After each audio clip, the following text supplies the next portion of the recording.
Ja, Servus und habe die Ehre. Schön, dass ihr heute wieder eingeschaltet habt. Heute möchte ich mit euch hier dieses Bild bearbeiten. Und zwar ist es ein Braunbär im Nationalpark Bayerischer Wald. Da war ich vor kurzem unterwegs, habe ein neues Objektiv ausprobiert, habe hier mit 600 mm fotografiert und die ISO ist bei 6400. Genau, ist eigentlich ziemlich gut geworden. Und jetzt machen wir die Entwicklung in Lightroom 5. Und jetzt blende ich euch noch mal kurz ein Bild ein, so wie es fertig ist.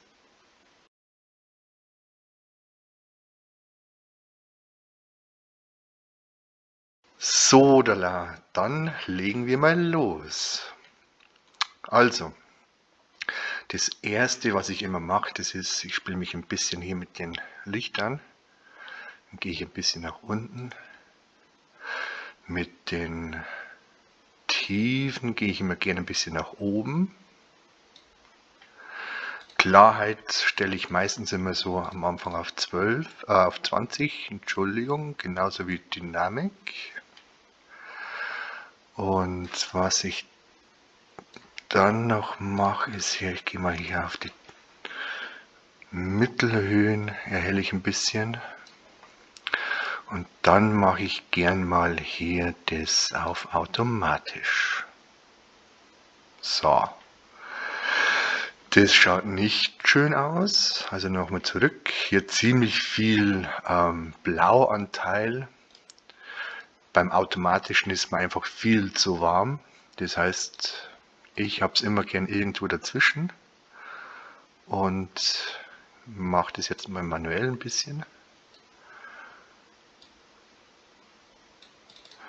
Nochmal zurück. Naja, passt. Das würde ich jetzt erstmal so lassen. Dann ändere ich hier gleich mal den Zuschnitt. Lasse ich eigentlich auch immer standardmäßig hier auf 2:3 das Format. Hier ist noch ein bisschen, ja, nicht, dass man den Fuß da hinten also zu stark abschneidet. Genau. Hier das Eckchen, so dass jetzt der Ast schön hier in der Ecke da so vorbeigeht. Schauen wir mal.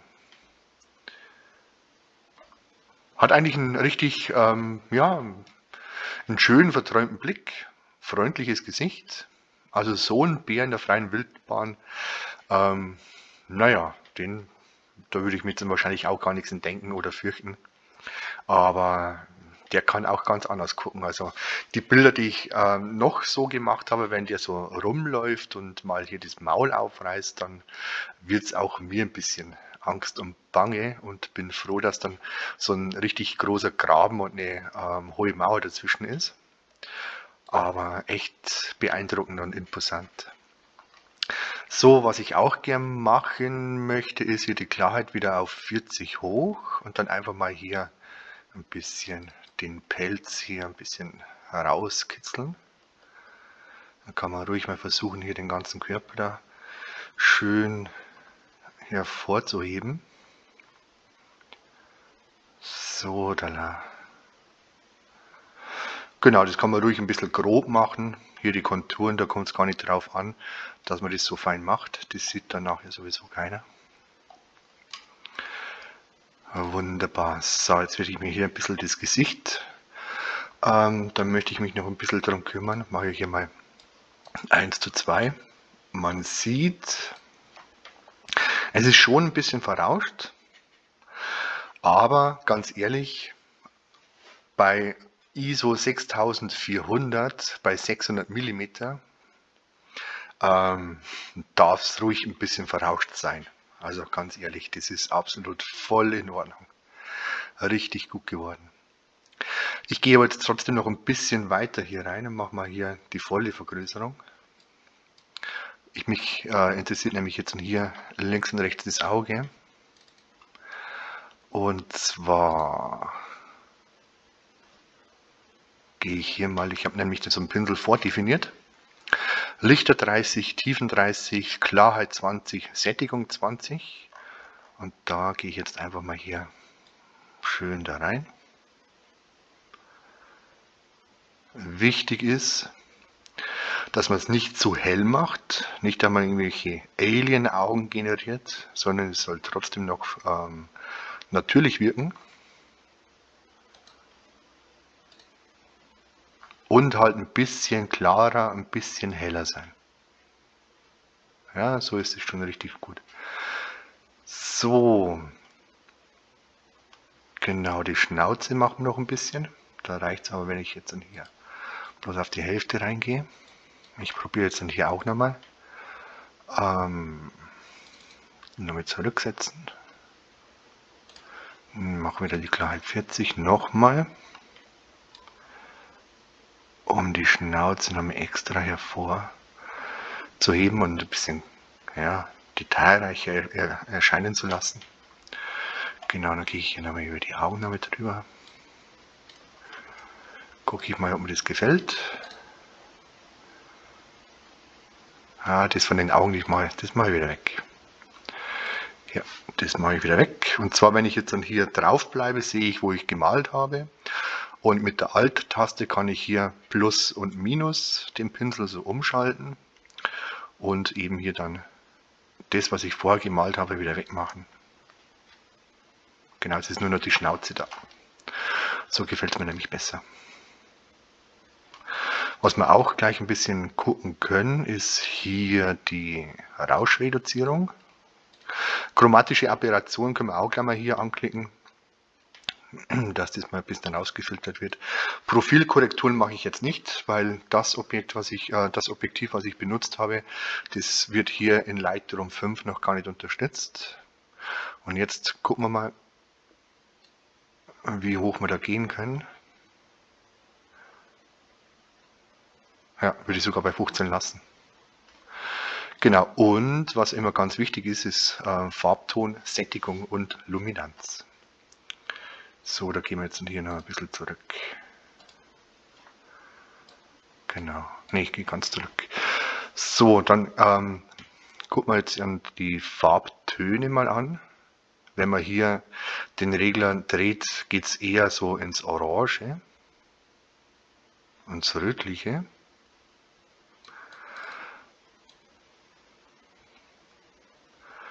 Genau, ich mache jetzt dann hier erstmal das Gelb Richtung Orange und das Grün in Richtung Gelb. Da kriegst du nämlich von Haus aus schon mal einen richtig herbstlichen Charakter. Und das Orange, das lasse ich jetzt erstmal so. Sättigung gehen wir hoch. Ja, ich möchte das Orange richtig knallig haben. Da leuchtet auch die Sonne hier so richtig auf das Fell. Der Bär lässt sich die Sonne richtig auf den Bauch scheinen. Gelb gehe ich auch ein bisschen hoch, aber Grün nehme ich raus. Das nehme ich raus. Blau nehme ich auch raus. Das ist in der Regel immer da, wo Schatten ist. Also man sieht es hier in der Nase, hier bei seinen Pranken und eben hier bei dem Holz. So, und das nehme ich raus. Ja, wunderbar. Luminanz können wir natürlich jetzt dann hier ein bisschen mit der Helligkeit spielen. Da können wir jetzt ein bisschen suggerieren, als wenn die Sonne ein bisschen stärker drauf scheinen würde. Hier noch ein bisschen Abendsonne da. So richtig auf dem Pelz brennen. Genau, und das Blau, weil es ja eigentlich immer im Schatten vorkommt, das kann man jetzt natürlich ein bisschen nach oben drehen. Und Grün. Zurück. Auch ein bisschen nach oben. Genau. Lila und Magenta kann man natürlich ein bisschen reduzieren. Wenn man denn chromatische Aberration irgendwo haben sollte, dann kann man das auch noch ein bisschen rausnehmen. Aber das haben wir jetzt so nicht. Aber schadet ja nicht. Genau, entrauscht haben wir schon ein bisschen. Und jetzt können wir vielleicht mit der Vignette noch ein bisschen spielen. Das Problem ist hier, dass eigentlich die Vignette will es immer in der Mitte haben. Und wir haben aber eigentlich jetzt hier den Fokus auf das Gesicht vom Bär. Dann kann man natürlich hier auch mit dem Radialfilter arbeiten. Dann können wir mal hier sowas aufziehen. Mal Klarheit entfernen. Und wenn man jetzt nicht genau weiß, wo man jetzt sind, hier bearbeitet, machen wir die Belichtung mal weg. Man sieht, dass jetzt hier der Filter so angewendet wird, dass die Einstellungen außerhalb des Kreises angewendet werden. Und wenn man sie jetzt hier umkehren würde, die Maske, dann würde es jetzt hier auf den inneren Kreis angewendet werden. So, wir wollen aber den äußeren. Und zwar wollen wir hier ein bisschen, wieder umschalten, Vignette machen.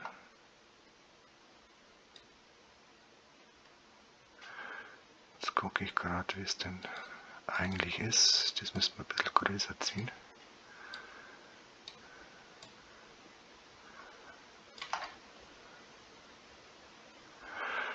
Genau, dann nehme ich mal die Licht ein bisschen weg. Genau. So, dann mache ich einen zweiten, den invertiere ich jetzt. Und da mache ich jetzt die Lichter noch ein bisschen mit dazu, dass eben der Kontrast ein bisschen unterschiedlicher wird. So, jetzt können wir trotzdem mal gucken, ob eine leichte generelle Vignette vielleicht dann ein bisschen Sinn macht. Schaut gut aus. Jetzt gehe ich aber nur hier nochmal in diese Maske rein und mache hier, ich mache eine neue. Ich mache hier eine neue fürs Gesicht. Ja, jetzt ziehe ich ein bisschen enger und jetzt muss ich wieder gucken. Jetzt wende ich nämlich wieder für außen an. Das heißt, ich muss wieder hier die Maske umkehren, damit dann innerhalb des Kreises die Maske dann angewendet wird. Und da ziehe ich jetzt die Lichter noch ein bisschen hoch.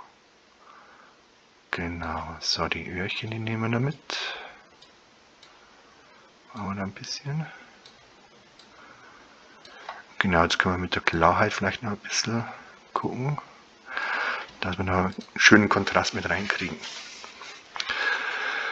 Ja, und so würde ich es jetzt wahrscheinlich sogar lassen. Gefällt mir jetzt richtig gut. Die Augen wollen wir damit gucken. Die würde ich sogar auch lassen. Ich probiere nochmal, ob man vielleicht jetzt dann hier die Pupillen an sich noch ein bisschen besser rauskitzeln kann. Dann mache ich einen neuen Pinsel hier, und zwar nur mal die dunklen Pupillen. So, und jetzt gucken wir mal, damit er die Tiefen noch ein bisschen aufzieht. Die Lichter noch ein bisschen und noch ein bisschen mehr Klarheit. Sättigung, bin mir jetzt nicht ganz sicher, ob das da... ja, es macht schon Sinn. Also er hat auch ein bisschen hier so bräunliche Augen. Und da kriegt man aber mit dem Sättigung jetzt hier auch eine andere Farben rein. Das heißt, die mache ich mal weg. Wieder mit Alt kann man hier umschalten und dann eben ein bisschen feiner die Kanten ziehen. Genau. So.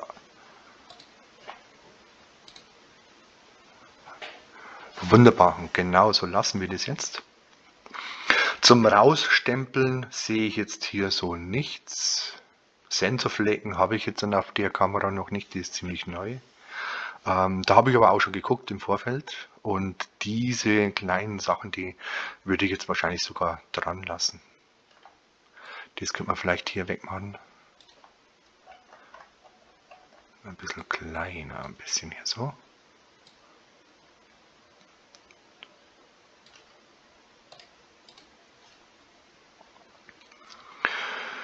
Genau, kleiner Meister Petz. Ich denke, du bist fertig. Und was auch immer richtig toll ist, was ich auch immer sehr gerne mache, das ist immer das Vorher-Nachher-Bild. Da gibt es die Tastenkombination Shift V. Hier nochmal zum Vergleich vorher, nachher. Vorher, nachher. Und so gefällt mir das richtig gut. Und ich hoffe, euch hat es auch gefallen. Und ich würde mich freuen, wenn ihr das nächste Mal wieder dabei seid. Wünsche euch einen schönen Abend, schönen Tag, egal wann ihr das Video guckt. Und macht es gut. Bis demnächst. Servus und habe die Ehre.